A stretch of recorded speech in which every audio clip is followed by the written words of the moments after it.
So the story goes as so. There were two brothers, right? One was very successful and he swore a life of sobriety. He had never drank before. And his other brother, however, lived a life full of strife, and he had a lot of struggles, and he was impoverished, and he was a bad alcoholic, right? And so they asked the first brother, who said his success was predicated on him not being an alcoholic. They asked him why he had never drank before. And he said, because my father was an alcoholic. And they asked the second brother, why are you an alcoholic?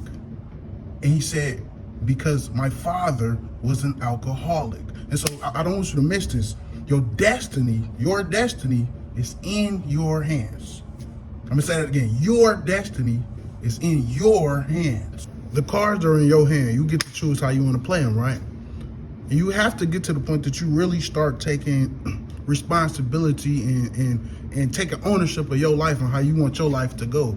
See, you got to get to the point where you're tired of living and being in those terrible circumstances that you might have came from. See, I came from a life full of struggle, right? I was born into struggle. I was born into poverty. I was in a trauma-induced household, abusive household, a drug-infested community, a crime-infested community. And so I want you to understand that I had to get to the point and decide that that's not what I wanted for my life. That's not what was going to go down. And so you have to get to that point where you're tired and decide that I don't want to be like that, right? You have to get to that point.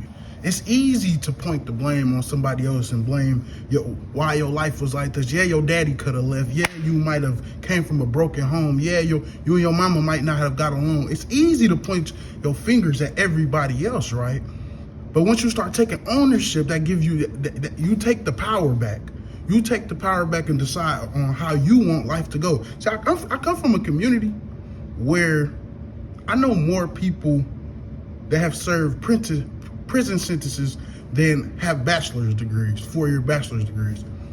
I come from a community where it's the norm to hear shootings and fighting and just crime in general, right? And you have to get to the point where you overcome your environment and you decide that I want to be more in life.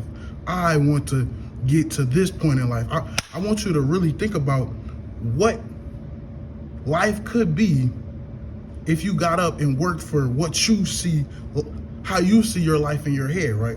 You have to get to the point where your environment and your circumstances and where you came from doesn't define where you're going. You might not be able to control where you came from, but you definitely can control where you're going. And so I want you to get to the point that you believe that you can create the life that you see for yourself in your head. And so this morning, I want you to make the conscious decision and say to yourself, I'm going to create the life that I deserve. Create the life that you deserve.